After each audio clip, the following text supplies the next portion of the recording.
जय गुरुदेव। जय गुरुदेव। जय गुरुदेव। नाम किसका? प्रभु का। प्रभु का पावन नाम। जय गुरुदेव। बाबा जी का कहना है शाकाहारी रहना है, शाकाहारी हो जाओगे, बीमारियों से बच जाओगे। क्या खाने से हुए खराब? अंडा मछली मांस शराब। क्या खाने से होगी भलाई? साग सब्जी दूध मलाई। हाथ जोड़ कर विनय हमारी, हो जाए सब शाकाहारी। बाबा जी की अर्जी है, आगे आपकी मर्जी है। जय गुरुदेव। जय गुरुदेव। शब्द स्वरूप में सर्वत्र विराजमान परम संत बाबा जय गुरुदेव जी महाराज, परम संत बाबा जय गुरुदेव जी महाराज के उत्तराधिकारी, आज के बगिया के रखवाले श्रद्धेय महाराज के चरणों में कोट कोट नमन प्रणाम करते हुए यहाँ उपस्थित सभी सत्संगी धर्म प्रेमी भाई बहनों को सादर जय गुरुदेव। जय गुरुदेव। प्रेमी भाई बहनों, बड़ा सौभाग्य है। महात्मा कहते हैं कि जब हमारे आपके जन्म जन्मांतरों के शुभ पुण्य कर्म संचय होते हैं, यानी अच्छा कर्म जब इकट्ठा होते हैं और जब वह मालिक का यानी परमात्मा का बहुत बड़ा दया कृपा होता है, तब हमें आपको ऐसा सत्संग सुनने का अवसर प्राप्त होता है। देखो, महात्माओं ने कहा कि सत्संग जल जो कोई पावे, मैलाई सब कट कट जावे। सत्संग ऐसा जल है जहाँ कौवा स्नान करता है और हंस बन करके बाहर निकलता है। ठीक उसी प्रकार से आज हमारे आपका जो मन है, जन्म जन्मांतरों से बुरे खोटे कर्मों के कारण ये मन मैला कुचैला हो चुका है, यानी हंस से कौवे के समान हो चुका है। जब तक हमारा आपका मन एक कौवे से हंस नहीं बनेगा, तब तक हम आप उस मालिक का, परमात्मा का भजन भक्ति ही नहीं कर सकते। महात्माओं ने कहा कि जैसे हम आप इस शरीर का मैल छुड़ाने के लिए ये बाहरी जल का प्रयोग करते हैं, यानी पानी का प्रयोग करते हैं, तब हमारा आपका ये शरीर का मैल छूटता है, तब हमारा आपका ये शरीर निर्मल और स्वच्छ हो जाता है। लेकिन जहाँ हमारी आपका ये जीवात्मा बैठा हुआ है, जहाँ मन बैठा हुआ है, वहाँ ये बाहरी जल जा ही नहीं सकता, तो उसकी सफाई कैसे हो? तो महात्माओं ने किया का उस अंतर की सफाई करने के लिए यही सत्संग रूपी जल का बहाना बना। यही सत्संग रूपी जल है। जब ये सत्संग रूपी जल में हम आप अपने मन को नहलाएंगे, तब ये मन काले कौवे से हंस हो जाएगा। जब हंस हो जाएगा, तब ये मन हमारे आपके जीवात्मा के साथ, यानी प्राण के साथ मिल करके तब भगवान का दर्शन करेगा। यदि उसके पहले हम आप सोच लें कि ये मन को काले कौवा बना करके और सोच लें कि भगवान को प्राप्त कर लें, तो कदाप नहीं हो सकता। इसीलिए प्रेमी भाई बहनों, सत्संग का मतलब यही है इस मन को नहलाना, इस मन को निर्मल करना, तब ये मन उस मालिक के तरफ लगेगा। अरे मन है क्या? हम आप सोचते हैं कि भाई मन है क्या? यदि थोड़ा सा हम आप विचार कर लें तो मन की बात समझ में आ जाए। जैसे आज हम आप लोग इतना इकट्ठा हुए हैं, बैठे हुए हैं, हमारा आपका शरीर यहाँ है, लेकिन ये मन किसी का बाल बच्चों में चला गया होगा, तो किसी का दुकान दफ्तर में चला गया होगा, तो किसी का खेती बाड़ी में चला गया होगा, तो किसी का नाते रिश्तेदारी में चला गया होगा। आप विचार करो, शरीर हमारा आपका यहाँ है, लेकिन ये मन चारों तरफ भ्रमण कर रहा है। मन वही है, जब तक हम आप उस मन को इस शरीर के साथ जोड़कर रखेंगे नहीं। जैसे आज सत्संग में बैठे हुए हैं, यदि हम आप मन को बस में करके सत्संग ध्यान से सुनते, तो हमारी आपका ये मन और जीवात्मा के अंदर जो मैल जमा हुआ है ये साफ हो जाता। लेकिन ये मन शरीर तो यहाँ है, वो भ्रमण कहीं और कर रहा है, तो निर्मल कैसे होगा? मन वही है, वही मन को जब हम आप निर्मल स्वच्छ कर लेंगे सत्संग के द्वारा, तब ये मन को जहाँ हम आप चाहेंगे वहाँ लगा देंगे, तब भजन भक्ति हो पाएगा। प्रेमी भाई बहनों, संतों महात्माओं के सत्संग में ना कभी किसी जात पात, ना ही कौम मजहब, ना ही व्यक्ति विशेष की निंदा चुगली आलोचना होती है। सत्संग ऐसे जानिए जित एक है नाम बखान। सत्संग वह जगह है जहाँ केवल शब्द या नाम का प्रचार किया जाता है, यानी उस मालिक से मिलने का, भगवान से मिलने का हमारे आप के अंदर प्रेम और प्यार पैदा किया जाता है। इसीलिए संतों महात्माओं के सत्संग में ना कभी किसी जात पात, ना ही कौम मजहब, ना ही व्यक्ति विशेष की निंदा चुगली आलोचना होती है। अरे हम आप विचार करें, जब हम आप इस संसार में पैदा हुए, ना तो कोई जात बिरादरी लेकर के आए, ना ही कोई कौम मजहब लेकर के आए, ना ही कोई अपना नाम लेकर के आया। जब हम आप इस संसार में पैदा हुए, उसके बाद उस परमात्मा ने हमारे आप के अंदर वो 3 औजारे बख्शी, जिन्हें महात्माओं ने बताया मन चित्त बुद्धि।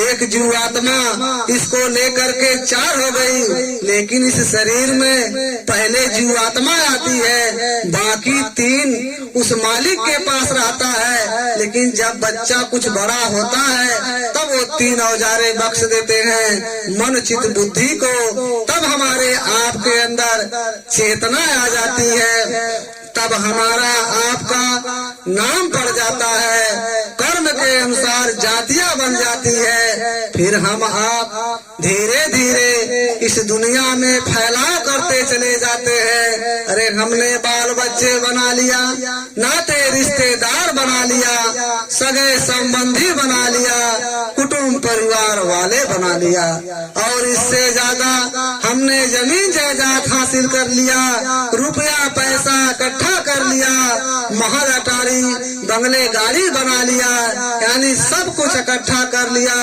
और इन्हें अपना समझ करके हम आप यहीं बैठ गए। लेकिन जब जाने का समय आया, तो हमारे आपके साथ ना ही जात बिरादरी गई, ना ही कौम मजहब गया, ना ही हमारा आपका नाम गया। अरे जैसे खाली आए थे, वैसे खाली हमें आपको भेज दिया गया। अरे हमारे आपके साथ शान शौकत, महल आटी बंगले गाड़ी, रुपया पैसा सब यही रह गया। इस शरीर को ले जा करके शमशान घाट पर रख करके जला करके राख कर दिया। प्रेमी भाई बहनों, महात्मा कहते हैं उसी प्रकार से ये सारा चीज जो हम आप इस संसार में इकट्ठा कर रहे हैं, ये केवल शमशान घाट तक जाएगा। प्रेमी भाई बहनों, उधर जब महात्मा कहते हैं, जब ये जीवात्मा को धर्मराज के कचहरी में ले जाते हैं, जब वहाँ पेश करते हैं, तब वहाँ आपसे नहीं पूछा जाता कि आप किस जात बिरादरी के हैं, आप किस कौम मजहब के हैं, आप नेपाल से आए हैं कि हिंदुस्तान से आए हैं, आप मास्टर हो कि डॉक्टर हो। आपसे वहाँ ये नहीं पूछा जाएगा, वहाँ केवल आपसे आपके कर्मों का हिसाब होगा। अरे प्रेमी भाई बहनों, हम आपको जब उस परमात्मा ने ये मानव शरीर दिया तो कह करके भेजा था कि भाई अब की बार मैं तुम्हारी जीवात्मा को इस मनुष्य शरीर में बंद करता हूँ। नीचे जाना यानी मृतलोक में जब मानव शरीर में जन्म लेना तो भजन भक्ति करना, गीता रामायण पढ़ना, कुरान बाइबिल पढ़ना और किसी जीते जागते संत महात्मा से भेंट दीदार कर लेना और उनके बताए हुए रास्ते पर चल करके अपनी जीवात्मा का कल्याण करा लेना।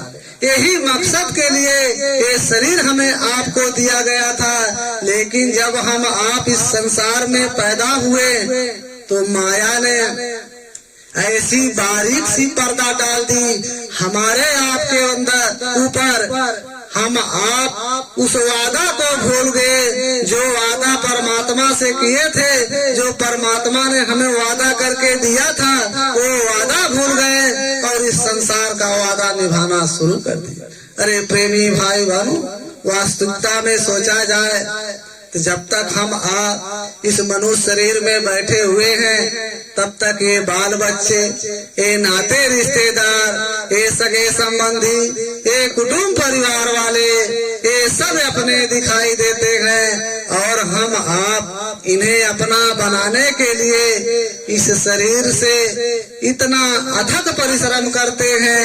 यानी यूं कह लो चोरी ठगी बेईमानियां भी कर लेते हैं। लेकिन महात्मा कहते हैं एक समय ऐसा आता है जब इस शरीर से संबंध छूटता है, यानी जब हमारे आपके शरीर से प्राण निकलता है तो आप विचार करो, सबसे नाता टूट जाता है, सबसे संबंध छूट जाता है। तो आप विचार करो जब उस समय हमारे आपके साथ जो ये शरीर था, जिस शरीर में हम आप बैठे हुए थे, जब ये शरीर हमारा आपका साथ नहीं दिया तो दुनिया में ऐसे कौन से लोग हैं जो हमारा आपका साथ दे सकते हैं। इसीलिए महात्माओं ने कहा ये शरीर किराए का मकान, ये पराया मकान है, ये भाड़े पर मिला हुआ है। किसी को 40-50 साल के लिए मिला होगा तो किसी का 80-90-100 साल के लिए मिला होगा। जितने जितने श्वासों की पूंजी उस परमात्मा ने हमारे आपके अंदर दिया है, उसे भुगतने के बाद इस शरीर को यही छोड़ करके जाना होगा। क्योंकि ये शरीर ना आज तक किसी के साथ गया, ना ही किसी के साथ जा सकता है। इसीलिए शरीर हमें आपको यही छोड़ करके जाना होगा। महात्माओं ने क्या कहा, अरे भाई जो ये मनुष्य शरीर पाए हुए हो, इस मनुष्य शरीर से कम अपनी जीवात्मा के कल्याण के लिए थोड़ा बहुत काम कर लो। महात्माओं ने क्या कहा कि भाई ना इस शरीर को इतना दुख देना कि ताकि हम आप यानी प्राण जो हमारा आपका है इस मनुष्य शरीर में बैठ करके उस मालिक का भजन भक्ति ना कर सके, ना इतना सुख देना इस शरीर को कि ताकि हमारा आपका ख्याल उस परमात्मा की तरफ न जाए। कहने का मतलब यह है उस परमात्मा ने जो हमें आपको ये मनुष्य शरीर दिया हुआ है केवल भजन भक्ति करने के लिए दिया हुआ है।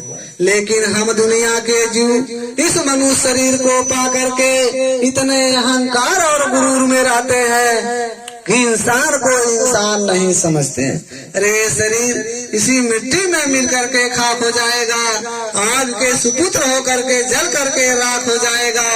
प्रेमी भाई बहनों, महात्माओं ने कहा ये शरीर बड़ा अमोलक है, ये बार बार मिलने वाला नहीं है। हम आप ये सोचे कि अब की बार मनुष्य शरीर पाए हैं, मरने के बाद फिर पाएंगे, यानी हम मनुष्य ही मनुष्य शरीर पाएंगे, हम किसी और में नहीं जाएंगे।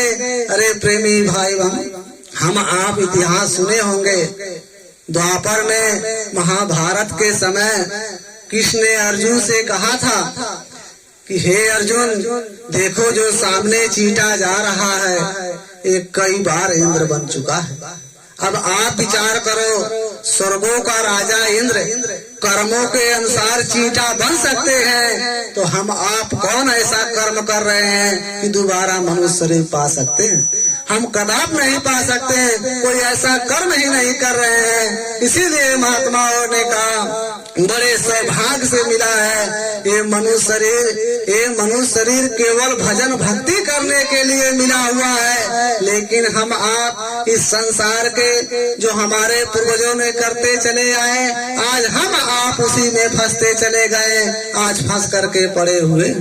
महात्मा कहते हैं कि संसार में कोई दुखी नहीं रहना चाहता है, ना ही कोई भगवान को चाहता कि हम ना पाए।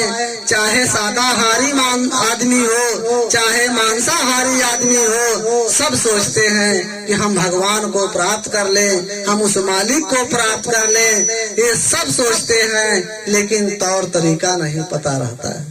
महात्मा कहते हैं, वो परमात्मा कहता है कि भाई देखो, मैं तुम्हारे अंदर आना चाहता हूँ, मैं तुम्हें दर्शन देना चाहता हूँ, तुम मेरे लायक नहीं, अभी मेरे लायक बने नहीं हो। तो महात्माओं ने क्या कहा, थोड़ा कहते हैं कि दिल का हुजरा साफ कर, जाना के आने के लिए ध्यान गैरों से हटा, उसको बिठाने के लिए एक दिन लाखों तमन्ना, उस पर भी ज्यादा हविस, फिर ठिकाना है कहाँ उसको बिठाने के लिए।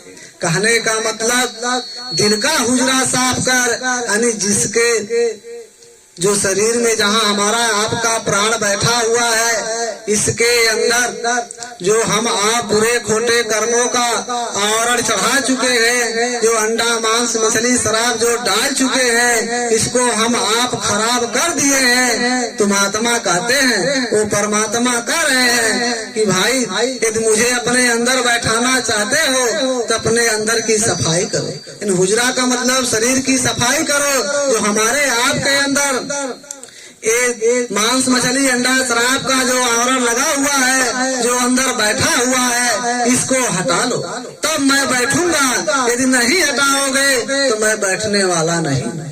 तो आज विचार करो, हम आप मांस मछली अंडा शराब खा करके और अगरबत्ती लगाए भगवान के पास, तो भगवान बैठेगा कैसे? पहले हुजरा को साफ करो, इसकी सफाई कर दो, तो मालिक स्वयं बैठे। ध्यान गैरों से हटा, उसको बिठाने के लिए।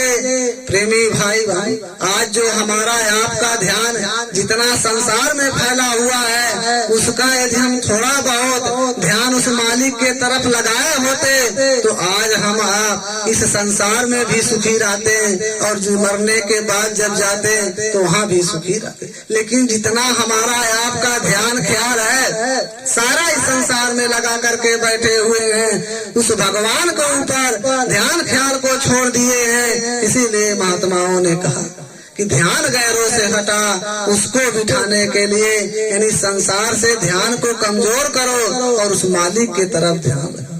एक दिन लाखों तमन्ना, उस पर भी ज्यादा हविस, फिर ठिकाना है कहाँ उसको बिठाने के लिए।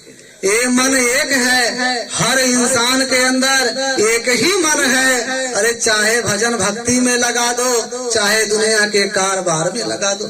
जो दुनिया के कारोबार में लगा देंगे उनसे भक्ति छूट जाएगा, लेकिन जो भक्ति में लगा देंगे वो दुनिया का थोड़ा कारोबार कम हो जाएगा, तो हमारा लोक भी अच्छा हो जाएगा और परलोक भी अच्छा हो जाएगा। प्रेमी भाई बहनों, ये जो मन है ये मन इतना तमन्ना लेकर के बैठा हुआ है, इतना ख्वाहिशें लेकर के बैठा हुआ है। आज हमारा आपका आयु 100 बरस का है, बिरला कोई 100 बरस बच पाएगा, नहीं 60, 70, 80 में सब चले जाएंगे। लेकिन जो कलयुग का आयु 100 बरस का है, 100 वर्ष के आयु में यदि इसको बढ़ा करके 1000 वर्ष कर दिया जाए, 1,00,000 वर्ष कर दिया जाए, उस भगवान ने कर दे, तो हमारा आपका तापर भी ये इच्छा ख्वाहिशें नहीं पूरा होगी। ये मन इतना तमन्ना लेकर के बैठा हुआ है, तो इसको भी कम करने की जरूरत है। तो महात्माओं ने कहा ये जो हमारा आपका मन है, ये मन करता क्या है, जिससे हम आप व्यवहार करते हैं उसी से हम आप लगाव कर बैठते हैं। जहाँ व्यवहार होता है, जब लगाव हो जाता है, उससे मोह ममता पैदा हो जाता है। जैसे हमारे आपके घर में कोई टूटा फूटा बर्तन हो, चाहे कुर्सी हो, चाहे टेबल हो, चाहे बेंच हो, यदि कोई दूसरा बिना बताए ले जाए तो आपके अंदर क्रोध पैदा हो जाए, क्योंकि उसे लगाव हो गया है। ये हमारा टेबल है, ये कुर्सी हमारा है, वो लगाव के कारण कोई अनजाने में लेकर चला गया बिना बताए, तो हम आप गुस्सा में पड़ जाते हैं, तो हम आप दुखी हो जाते हैं। तो महात्मा कहते हैं ये जो मन जिससे लगाव करता है उससे मोह ममता कर बैठता है, उसी मोह ममता के कारण आज हम आप इस संसार में दुखी। प्रेमी भाई बहनों, कैसे थोड़ा आप विचार कीजिएगा। जैसे अपना लड़का बीमार हो जाए तो रात भर मन घबराता है, कहाँ ले जाऊं, किस डॉक्टर के पास ले जाऊं। लेकिन बाहर भूकंप और भूचाल आ जाए, कितने के बच्चे दब करके मर जाए, लेकिन ये मन भर में रत्ती भर फर्क नहीं पड़ता है। ये मन क्या कहता है, कोई और मरा होगा। अपनी औरत बीमार हो जाए तो रात भर मन दौड़ेगा, कहाँ ले जाऊं। लेकिन पड़ोसियों में चाहे कितने के जनाजे निकल जाए तो मन में रत्ती भर फर्क नहीं पड़ेगा। यही मन कहेगा ठीक है कोई मरा होगा, सुबह होगा तब चलेंगे, भेंट दीदार करेंगे, देखेंगे। बताओ, जिससे लगाव नहीं है उससे मोह ममता नहीं है, और जिससे मोह ममता नहीं है उससे हम आप दुखी नहीं है। लेकिन लड़के और औरत से लगाव है तो मन भी दुखी रहता है और हम आप रात दिन घबराए रहते हैं। लेकिन महात्मा कहते हैं यहाँ ना कोई अपना है ना कोई पराया है। यदि यहाँ अपना पराया कर लेंगे तो संसार में दुखी रहेंगे। लेकिन यदि सबको अपना, ना कोई अपना है ना पराया है, यदि ये सोच करके इस संसार में रहे तो हम आप सुखी रहते और रह जाएंगे। महात्मा क्या कहते हैं, जैसे एक स्टेज पर सभी कलाकार आकर के अपना अपना पाठ अदा करते हैं, हम आप नाच प्रोग्राम देखते हैं। नाच प्रोग्राम में कलाकार आकर के स्टेज पे सब कलाकारी दिखाते हैं, ठीक उसी प्रकार से ये दुनिया बहुत बड़ी स्टेज है। अरे कोई पति का पाठ अदा कर रहा है तो कोई पत्नी का पाठ अदा कर रहा है, तो कोई बाल बच्चों का किरदार निभा रहा है। हम आप पाठ अदा करते करते ये भूल जाते हैं कि ये कर्मों का लेन देन है। जहाँ कर्मों का लेन देन पूरा हुआ वहाँ हम आप, अरे बाप का पहले पूरा होगा तो बेटा से पहले बाप चला जाएगा, यदि बेटा का पहले पूरा होगा तो बाप के सामने बेटा चला जाएगा। जिसका लेन देन जिस समय पूरा होगा उसी समय शरीर छोड़ करके वो चला जाएगा। लेकिन हम आप यही पाठ अदा करते करते ये मन लगाव कर बैठता है, उनसे मोह ममता कर बैठता है, और उसी मोह ममता के कारण हम आप संसार में दुखी रह जाते हैं। क्योंकि हम आप यदि यही सोचने लिए होते कि ना यहाँ कोई अपना है ना कोई पराया है तो संसार में दुखी नहीं रहते। लेकिन भूल बस ये मोह ममता मन कर बैठता है, उसी अनुसार दुखी रहते हैं। लेकिन महात्मा कहते हैं कि यही मोह ममता जो संसार में हम आप लगाए हुए हैं, जो फैलाए हुए हैं, यदि थोड़ा सा कम करके उस भगवान के तरफ लगा दें तो लोक भी अच्छा बन जाएगा, पर लोक भी अच्छा बन जाएगा।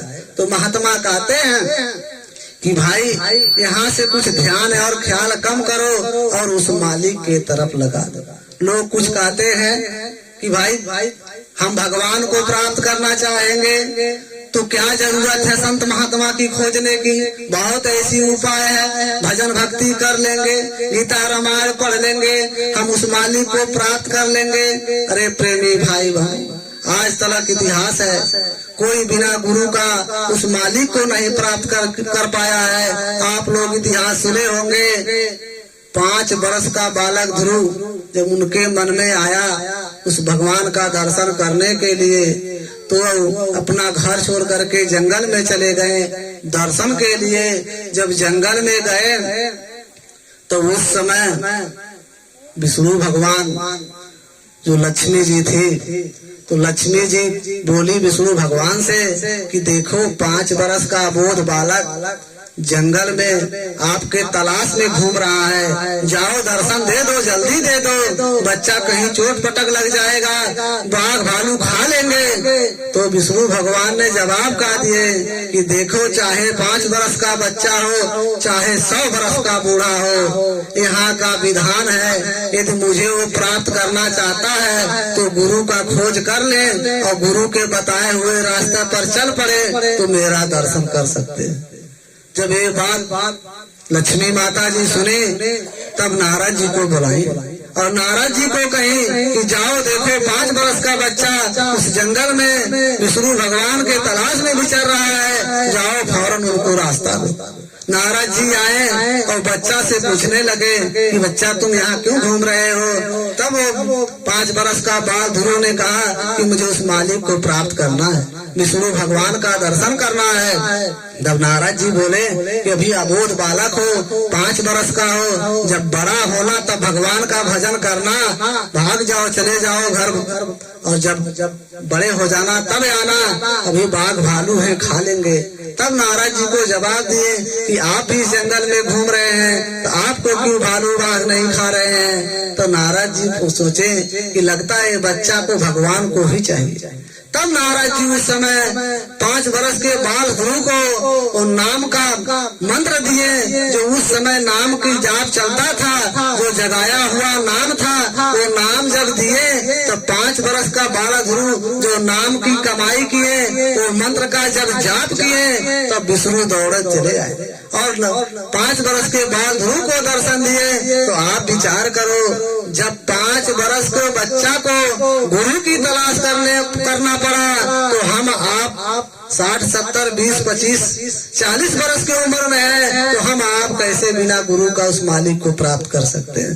तो प्रेमी भाई बहनों, गुरु करने की जरूरत है। आप ऐसे गुरु की तलाश कर लीजिए जो आपको इसी मनुष्य शरीर में जीते जी उस मालिक का दर्शन करा दे, भगवान का दर्शन करा दे, देवी देवताओं का दर्शन करा दे। ऐसे गुरु का तलाश करना। प्रेमी भाई बहनों, हम यही कहते हुए अपने वाणी को विराम देंगे और वक्ता आए हैं आपको संदेशा देंगे, बातें बताएंगे, आप लोग सुनकर के ही जाइएगा, क्योंकि समय ज्यादा है नहीं, इसीलिए हम अपने वाणी को विराम करेंगे।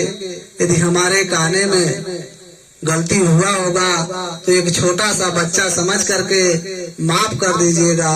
बोलो जय गुरुदेव। जय गुरुदेव।